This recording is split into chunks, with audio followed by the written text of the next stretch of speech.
আছি কোথায় আছো কার সঙ্গে আছো বোঝা যায় না তো দিদি থাকলে আমরা আছি দিদি আছে বলে আমরা আছি দিদি লন্ডনে ছিল আমরা লন্ডনে দাদা নাগপুরে আরএসএস এর সদর দপ্তরে মোদি যাচ্ছেন প্রধানমন্ত্রী যাচ্ছেন তাহলে এতদিন যায়নি এখন ছুটতে হচ্ছে কেন সংগঠনের রাজকে পুরো চলে যাচ্ছে আরএসএস এর মধ্যে দেখুন মোদিজি আরএসএস এর প্রচারক বহুবার গেছেন নাগপুরে তখন খবর হতো হ্যাঁ প্রধানমন্ত্রী হিসাবে প্রথমবার যাচ্ছেন যেতেই পারেন উনি প্রণববাবু রাষ্ট্রপতি করার পরে ওখানে গেছেন রাষ্ট্রীয় স্বয়ংসেবক সংঘ বিশ্বের মধ্যে সবচেয়ে বড় স্বেচ্ছাসেবী সাংস্কৃতিক সংগঠন তারা রাষ্ট্র নির্মাণের কাজ করে যাচ্ছে তো অনেক লোকই ওখানে আসে বিদেশি রাষ্ট্রদূত নেতারাও আজকাল সংঘের কার্যালয়ে আসেন জানতে কী করছে আর মোদিজি এসছেন সেটা তার সেখান থেকে তার যে সামাজিক কাজের জীবন শুরু হয়েছে আরএসএস থেকে তো হেডকোয়ার্টারে যেতেই পারেন সরসংঘ চালকের সঙ্গে দেখা করতে পারেন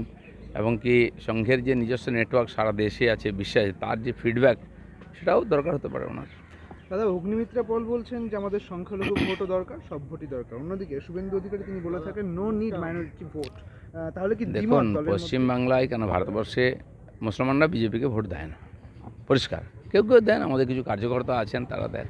তো সেই জন্য এটা বলার উদ্দেশ্যে মুসলমানদের পিছনে দৌড়াবার দরকার নেই কারণ আমরা আলাদা করে কাউকে আলাদাও করি না কাউকে তোষণও করি না আমরা সবকা সাথ সবকা বিকাশের কথা বলি মুসলমান ভোট হিন্দু ভোট বিজেপি করতে যায় না সেই জন্য আমরা বলছি এটা আর তার বাদ দিয়েও আমরা এত দূরে গিয়েছি এবং জিতেছি 3 বার কেন্দ্রের সরকার একাধিক গোয়াতে তো হিন্দু মাইনরিটি আছে একাধিকবার সরকার আসামেতে হিন্দু 40% আছে খ্রিস্টান মুসলমান তাও বিজেপি 2 বার সরকারে এসছে একাধিক রাজ্যে আছি আমরা তো সেই জন্য আমাদেরও মাথায় রাখতে হবে যে কে ভোট দেবে না দেবে সেটা ওদের ব্যাপার আমরা কাজ সবার জন্য করছি সবাইকে সম্মান কাউকে তোষণ নয়। সেটা হলো যে একটা ব্যাংকের সমবায় নির্বাচনে গতকালকে অখিলগিরি তাকে তার সাথে পুলিশে ধাক্কা লাগছে একটা ব্যাংকের নির্বাচন দেখুন ব্যাংকের নির্বাচন স্কুলের নির্বাচন বা পুজো কমিটির নির্বাচন সব জায়গায় টিএমসি ওটাকে পলিটিক্যাল একটা এজেন্ডা বানিয়ে হজ্জুদি করে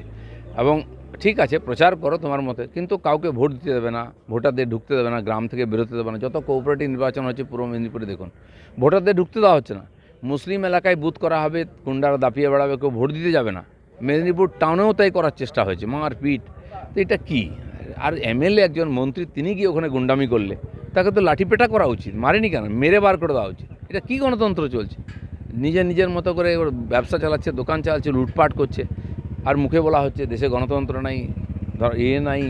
স্বাধীনতা নেই তোমরা কাউকে স্বাধীনতা দিয়েছো এখানে।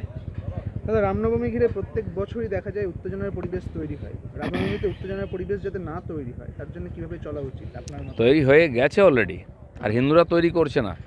মালদাতে হয়েছে 3 দিন আগে কালকে ঝগনা মুর্শিদাবাদে হয়েছে মেদিনীপুর টাউনে শুরু হয়ে গেছে ইচ্ছাকৃতভাবে হিন্দুদের উৎসব যাতে না হয় হিন্দুরা রাস্তায় না বেরোয় শোভাযাত্রা না করে পুজো না করে ভয়ের পরিবেশ তৈরি করা হয়েছে শোভাযাত্রায় তো আক্রমণ হয় এখন আগের থেকে শুরু হয়েছে এবং টিএমসি এগুলো করাচ্ছে যাতে হিন্দুরা একত্রিত না হয়ে হিন্দুরা একসঙ্গে ভোট দিতে না পারে ভোট দিতে না বেরোয় তাহলে ওদের সরকার থাকবে তো সেই জন্য এই যে জেলায় জেলায় এই ধরনের গণ্ডগোল ধার্মিক উত্তেজনা শুরু হয়ে গেছে এটা বাড়বে কারণ বিজেপি যাতে বা হিন্দুরা যাতে উৎসব না করে সেই জন্যই ভয়ের পরিবেশ তৈরি করছে টিএমসির দায়িত্বটা দেখা সরকারের দেখা না দেখলে দুই দিক থেকেই হবে উত্তেজনা তখন হাতের বাইরে চলে যাবে। আপনার বাড়িতে সুকান্তবাবু গেছেন আমিও যাব ওখানে দরকার হলে ডিএম অফিস ঘেরাও করব সব করবো আমরা যেখানে হিন্দুরা সংখ্যালঘু হবে তারা ধর্ম পালন করতে পারবে না তারা বাইরে বেরোতে পারবে না তাদের মা বোনেরা বাইরে বেরোতে পারবে না তাদের বাড়িঘর ভেঙে দেওয়া হবে দোকান লুট করা হবে কেন এটা বাংলাদেশ না পাকিস্তান পশ্চিমবাংলায় এরকম শুরু হয়েছে আমরা বারবার বলছি এটা বাংলাদেশ বানানোর চক্রান্ত চলছে তার নমুনা সব তার জন্য যা করার দরকার সেই ডিএম অফিস ঘেরাও করবো নবান্ন ঘেরাও করবো সব করবো হিন্দুদের উপর অত্যাচার হলে বিজেপি দাঁড়াবে। মুখ্যমন্ত্রী লন্ডন সফর থেকে ফিরলেন লন্ডন সফর থেকে ফেরার পরে যেটা দেখা গিয়েছে গতকালই যেটা বলা হয়েছে যে কয়েক সপ্তাহের মধ্যে কলকাতা টু লন্ডন একটি ফ্লাইট চালু করা হচ্ছে এটা কীভাবে দেখেন? এতদিন চালু করেননি কেন উনি তো চালু করে ওইখান থেকে লন্ডন কলকাতা ফ্লাইটে করে আসতে পারতেন কেন এলেন না চালু হবে কেন যদি প্যাসেঞ্জার না হয় কোনো এয়ারলাইন্স কি ফ্রিতে চালাবে এটা কি দানছত্র নাকি ওনার সরকার আছে উনি ভর্তুকি দিয়ে সব করে দিচ্ছেন দান ধ্যান করছেন কোনো এয়ারলাইন্স চালাবে আজকাল ফ্রিতে আজকাল প্রাইভেট এয়ারলাইন্স সব কেউ চালাবে না আগে তো ছিল ব্রিটিশ এয়ারওয়েজেরও ফ্লাইট ছিল বন্ধ করলো কেন ওরা উনি এখানকার ইন্ডাস্ট্রি ঠিক করুন এখানকার ইকোনমি ঠিক করুন লোক যখন ফ্লাইটে চড়বে তখন যাবে আমি বহুবার দিল্লি থেকে ফেরার সময় এয়ারপোর্টে দেখা হয়েছে বা ফ্লাইটে দেখা হয়েছে। কোত্থেকে আসছেন? লন্ডন থেকে, ইউরোপের বিভিন্ন দেশ থেকে। বলে দাদা একটা কলকাতা ফ্লাইট করুন না লন্ডন থেকে। ছিল তো? আমি বললাম হ্যাঁ ছিল তো, বন্ধ কেন হয়েছে? আজকে প্যাসেঞ্জার নেই বলে বন্ধ হয়ে যাচ্ছে। কারণ পশ্চিমবাংলায় ইন্ডাস্ট্রি নেই, লোক আসবে কেন? আর এখানকার লোক লন্ডন যাবে কেন? কজন যায়? কারো ছেলে আছে, তার সঙ্গে দেখা করতে বাবা মা গেল একবার বছরে, 2 বছরে, তাতে কি আর ফ্লাইট চলে? দেখা গেলো যে যখন মমতা বন্দ্যোপাধ্যায় ফিরলেন মুখ্যমন্ত্রী, এয়ারপোর্টে প্রচুর সমর্থক তৃণমূলের স্বাগত জানাচ্ছে। সে তো পয়সা দিয়ে লোক নিয়ে গেলেই হলো। এয়ারপোর্টে স্বাগত যারা গেছিল তাদেরকে জিজ্ঞেস করুন কেন এসছে ওরা